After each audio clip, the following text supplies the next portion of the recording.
وأشهد أن محمد عبده ورسوله الذي لا نبي بعده.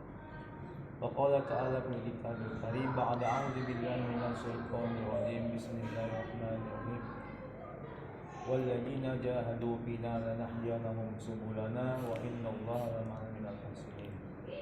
قال النبي صلى الله عليه وسلم من تمسك بسنتي عند فساد أمتي فهو أجر مئة سنة. Atau kama qala Rasulullah sallallahu alaihi wasallam. Alhamdulillah hadirin yang dimuliakan Allah SWT, perkara yang paling penting dalam kehidupan umat ini adalah perkara iman. Manusia ini akan punya nilai, punya derajat di sisi Allah SWT apabila mereka mempunyai iman. Walau siapa saja dia, baik orang kaya, orang miskin, orang kota, orang desa dan sebagainya. Apabila mereka mempunyai iman, pasti mereka ini punya nilai yang tinggi di sisi Allah SWT. Maka ini Allah SWT.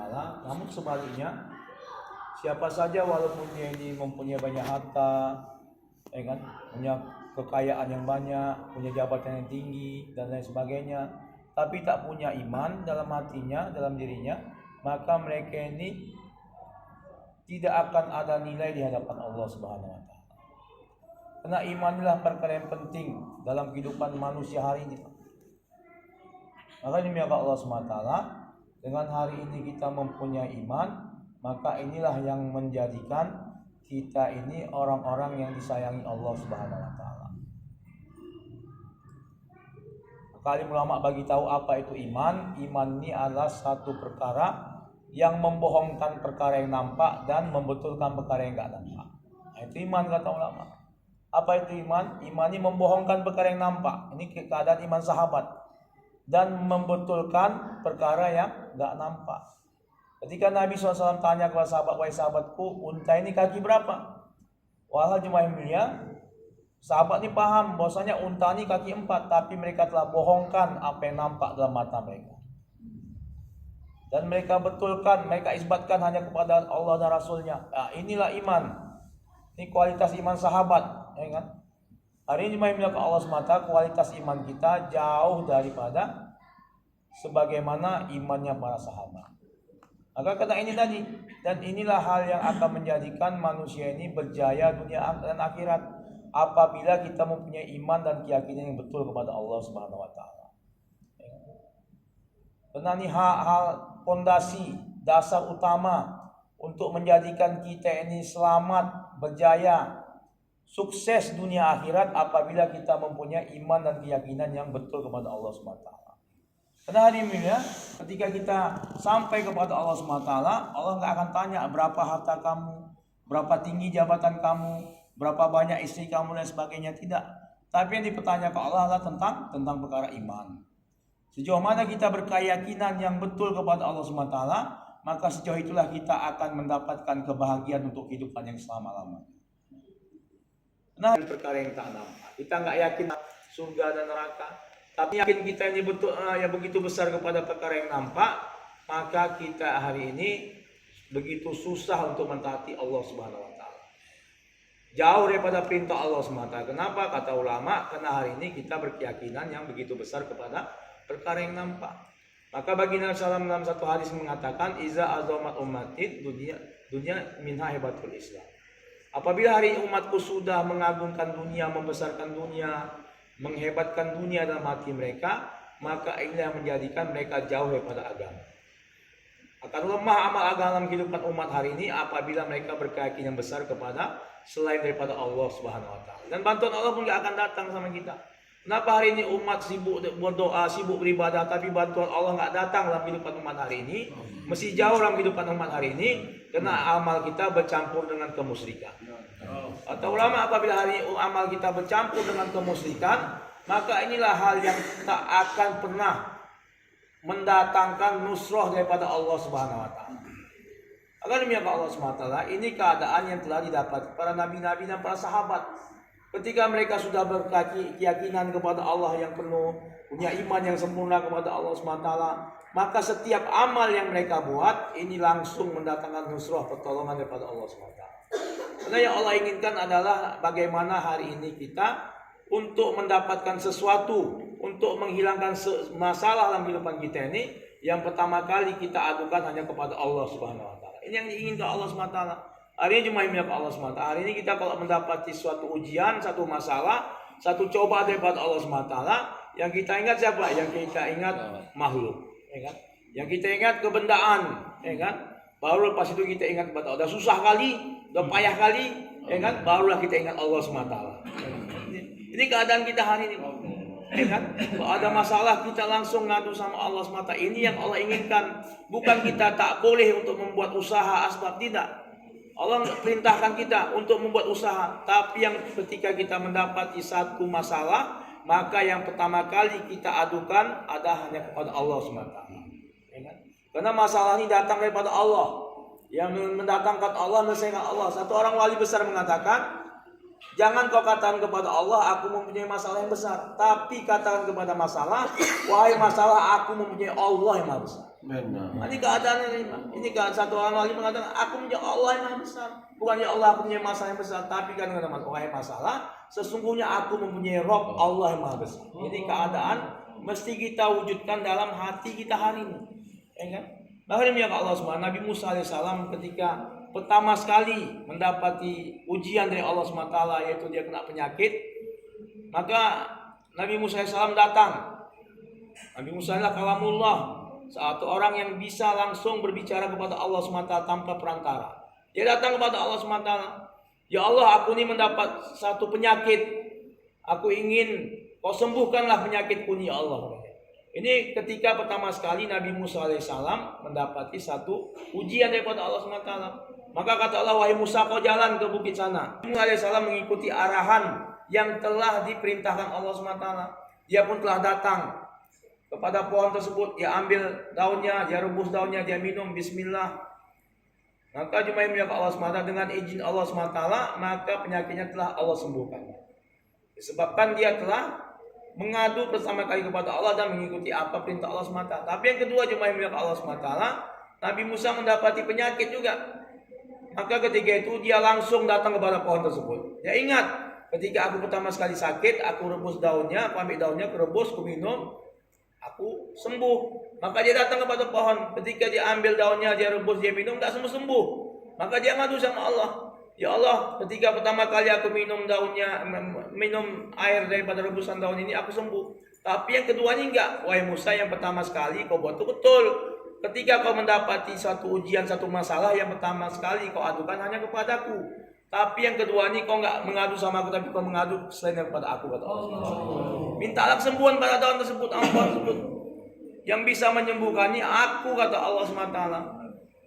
Yang bisa mengangkat penyakitnya aku, kata Allah SWT. Yang bisa menyelesaikan masalah seluruh hidupnya aku, kata Allah SWT. La ilaha illallah. Ini keadaan yang mesti kita wujudkan dalam diri kita hari ini, Pak. Ya kan? Karena Allah SWT nggak ingin diduakan.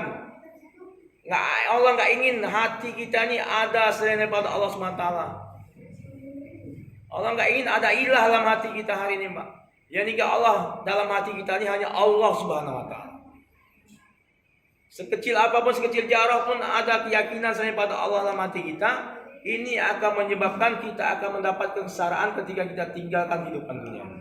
Walaupun sebesar jarah, kata ulama, lebih tipis daripada debu sekalipun, ada keyakinan kita selain kepada Allah SWT, maka ini juga tidak akan menyelamatkan kita daripada azab siksanya Allah SWT ketika kita telah sampai kepada Allah SWT. Maka demikian Allah SWT, maka pembicaraan kepada iman kepada Allah SWT memang hari-hari mesti kita lakukan. Maka Bayi Wahab almarhum mengatakan, setiap hari kalian jumpa orang 25 majelis bicarakan tentang kebesaran Allah SWT. Ya? Jadi majelis takror ini adalah majelis yang membicarakan tentang kebesaran Allah SWT, kehebatan Allah, keagungan Allah SWT. Ya kan? Jadi Allah ingin dibesarkan, Allah ingin sehari-hari dibicarakan, diagungkan, agar bagaimana kebesaran Allah ini memang wujud dalam hati kita. Hari ini jemaah milik Allah SWT, karena lemahnya kita hari ini, hari-hari kita bicarakan tentang masalah kebendaan. Hari-hari kita bicara tentang pekerjaan, hari-hari kita bicara tentang jabatan, hari-hari kita bicara tentang makhluk-makhluk yang hebat dalam hati kita ini adalah tentang perkara-perkara ini semua, Pak. Maka pantas keyakinan kita hari ini begitu lemah kepada Allah SWT.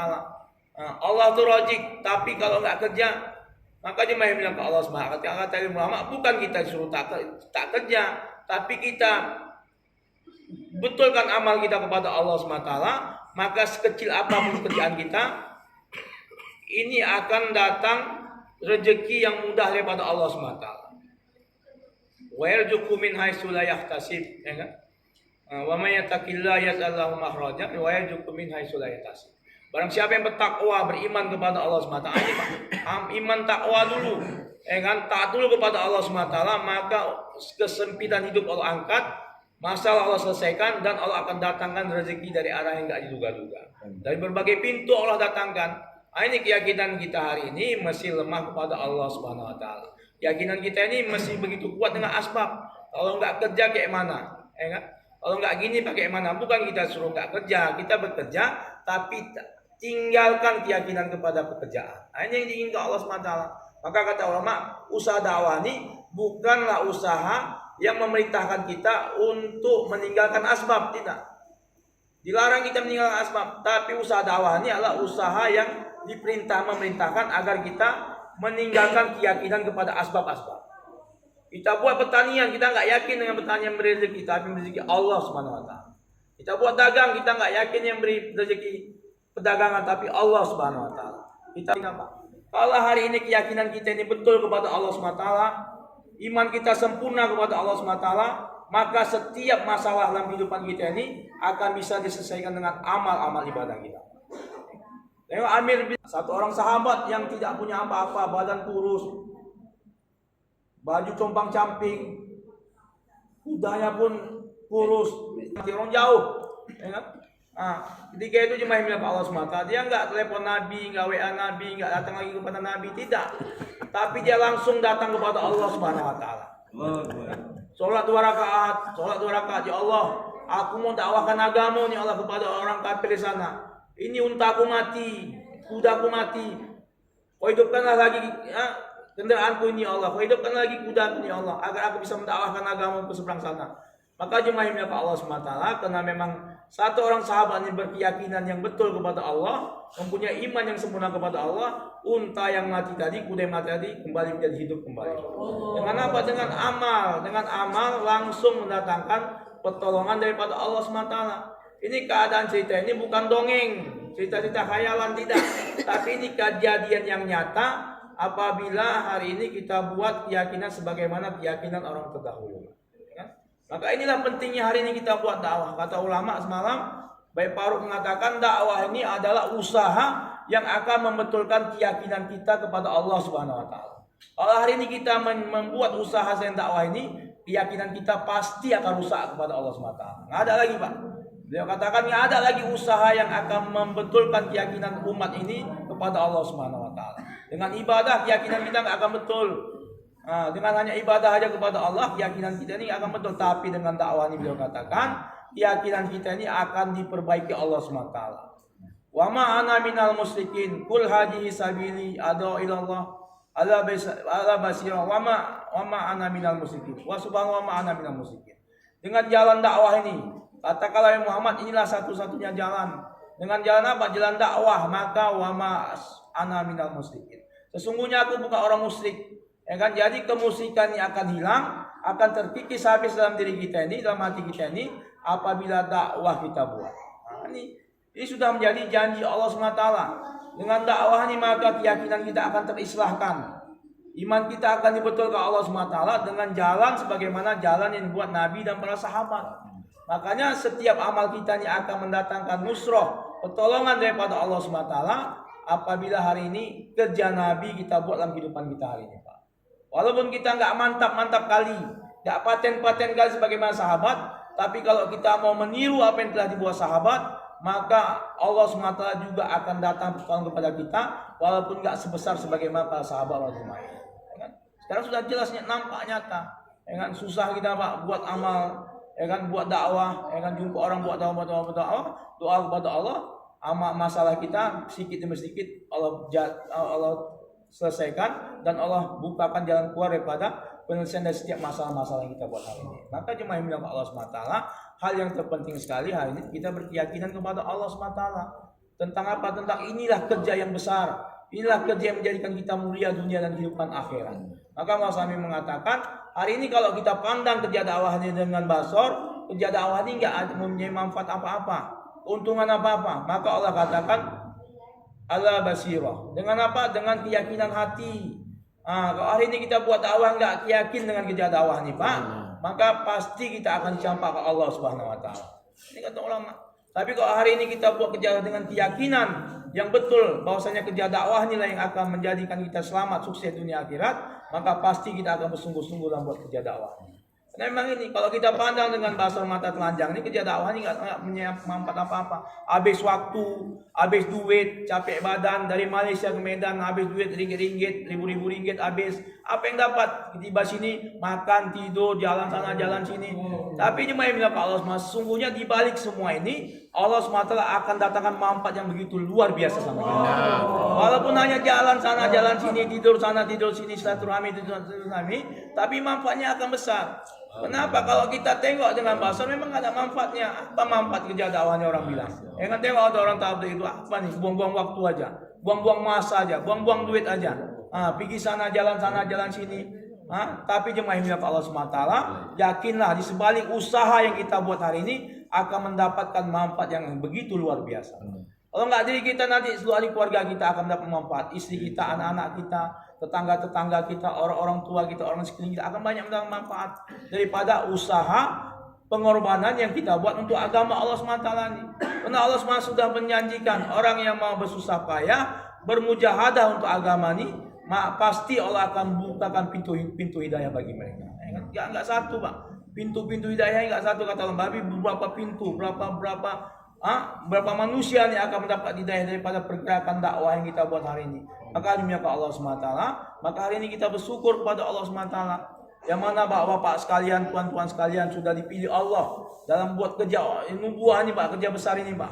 Maka kita jangan sia-siakan lagi. Kita niatkan agar bagaimana kita tetapkan dalam diri kita bahwasanya kita membuat kerja dakwah ini sampai kita tinggalkan kehidupan dunia ini. Insyaallah, Pak, ya. Iya, kita punya niat seperti itu. Kita punya niat agar bagaimana kita mati dalam buat kerja dakwah ini. Beruntung kata Malaysia sama Tuhan lain orang yang dikenalkan Allah SWT dalam kerja dakwah ini. Yang lebih beruntung orang yang istiqomah dalam buat kerja dakwah ini. Tapi yang paling beruntung orang yang mati dalam buat kerja dakwah. Apalagi kita syahid ketika tua di Brazil, kan? Mayat kubur dikubur di sana, makanya akan jadi asbab hidayah bagi umat sholat ini, Pak. Macam Abu Ayyub Ansari radhiyallahu, kan? Di Turki meninggal, kan? Seluruh asbab mayatnya itu yang mengeluarkan wangi yang begitu luar biasa, maka seluruh umat, seluruh orang Turki telah mendapat hidayah daripada Allah SWT. Jika ini, Pak, dai ini jangankan hidup, mati yang jadi asbab hidayah, kan? Hari ini jemaah Allah SWT, kita hari ini kena nggak buat dakwah dengan sungguh-sungguh, hidup pun kita menjadi asbab terhalangnya hidayah. Kan? Orang muak emang kita. Maka jemaah itu pun sudah mantap, kan? Itu pun sudah mantap, kan? Maka jemaah Allah SWT, maka kita niat, kan? Dakwah ini kita buat lagi usaha. Kena ajasnya dakwah ini adalah pengorbanan. Bapak-bapak buat pengorbanan untuk dakwah ini, untuk usaha agama ini. Nanti Allah SWT akan kasih paham kita kepada perkara agama. Allah SWT akan kasih kepahaman kita kepada agama ini apabila hari ini kita buat usaha dakwah ini dengan pengorbanan sebagaimana Abu Bakar Siddiq radhiyallahu anhu, satu orang yang enggak kenal jalan-jalan di dunia tapi dia telah mengenal jalan menuju surganya Allah SWT. Orang yang itu paham tentang agama, dikumpulkan seluruh manusia ini, enggak ada apa-apanya dengan kepahaman yang Allah beri kepada Abu Bakar Siddiq radhiyallahu anhu. Kenapa? Dia telah korbankan 8 tokonya untuk agama Allah SWT. Habis-habisan untuk agama Allah SWT. Hingga ketika dia berangkat, Abu Hurairah, bapaknya sendiri telah mengatakan kepada cucunya, apa yang ditinggalkan bapakmu? Kan? Anaknya kena satu orang anak dai yang senantiasa ditinggal di Allah SWT. Allah kasih dia kepahaman bagaimana untuk meyakinkan satu orang kakeknya tersebut. Di isinya goni tadi dengan batu, dengan kerikil semacam ini kasih. Satu orang ayah kakek tadi yang nggak bisa melihat tadi telah memegang. Oh ya, adanya. Bagus Bapak Amun tuh katanya. Pak, kepahaman Allah kasih kepada satu anak. Begitu juga dengan juriat-juriat kita, keturunan-keturunan kita nantinya.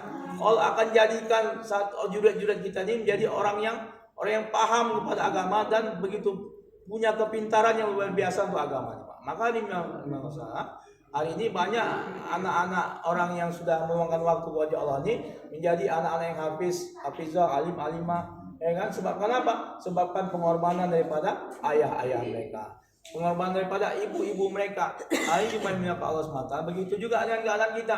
Kalau hari ini kita mau terus istiqomah, membuat usaha kepada agama nih, korban untuk agama nih, maka pasti Allah semata akan jadikan keturunan-keturunan kita menjadi keturunan yang soleh-soleh, hafiz-hafizah, alim-alim.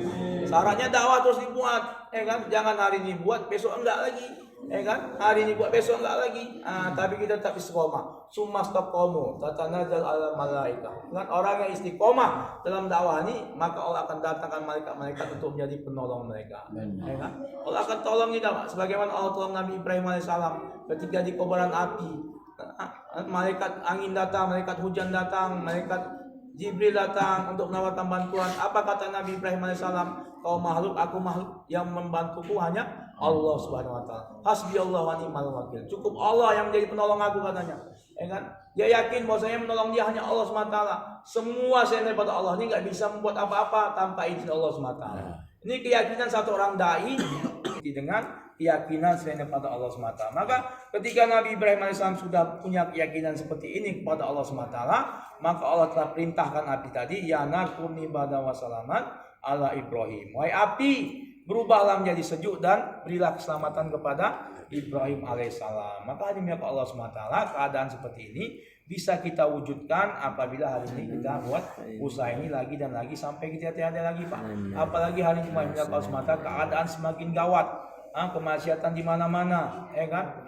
Kemungkaran begitu merajalela. Hari ini apabila kita nggak kuatkan dakwah kita, Pak, nggak kuatkan daripada usaha kita hari ini, maka pasti kita akan terjerumus dengan berbagai macam fitnah yang hari ini meranda di mana-mana. Hari ini fitnah bergentayangan di mana-mana, Pak. Ini akan menggerogoti kita, nggak kita, istri kita, anak kita, keluarga kita ini akan didatangi. Tapi kalau kita kuat dengan dakwah, kuat dengan amal daripada dakwah ini, insya Allah Allah SWT akan bentengi kita, jaga kita daripada segala fitnah kemaksiatan yang hari begitu merajalela. Maka ini Allah SWT, maka kita hari ini diusahakan untuk menghidupkan juga amal di masjid, juga amal di rumah kita juga kita hidupkan. Ini akan menjadi benteng kita, Pak. Seluruh amal-amal dakwah yang kita hidupkan di masjid kita menjadikan di rumah kita, maka ini akan menjadi benteng kita daripada kemaksiatan dan fitnah yang begitu merajalela. Maka satu orang yang dia senantiasa istiqomah untuk membuat amal-amal dakwah, amal-amal qomi di rumah, di masjidnya atau di mahala di rumahnya, maka dia akan selamat dari fitnah yang hari ini akan datang dalam kehidupan kita hari ini. Apalagi nanti fitnah seluruhnya datang, dajjal, laknatullah alaih. Maka dengan keadaan kita seperti ini, Pak, atau ulama, pasti kita akan menjadi pengikut dajjal atau alaih. Dengan keadaan iman kita seperti ini, ya kan? Lapar aja langsung untuk teringat makanan, ya kan? Apalagi ini dajjal datang, makanan diambil semua. Tunjuk aja makanan nanti enak-enak, ada rendang, ada ayam goreng apa semacam. Oh, aku yang Tuhan gua kata, mak lapar perut. Oh iyalah iya. Ini keadaan iman kita, yakin kepada perkara yang nampak. Makanya iman tadi adalah membohongkan yang nampak dan membetulkan yang perkara yang nggak nampak. Jadi dengan kita buat usaha seperti ini, maka insya Allah Allah SWT akan datangkan keyakinan kita yang betul kepada Allah SWT. Insya Allah, Pak, ya. Jadi cuma minta Allah SWT. Besok kita akan mengadakan jumlah nafkah, Pak. Diharapkan semua Bapak sekalian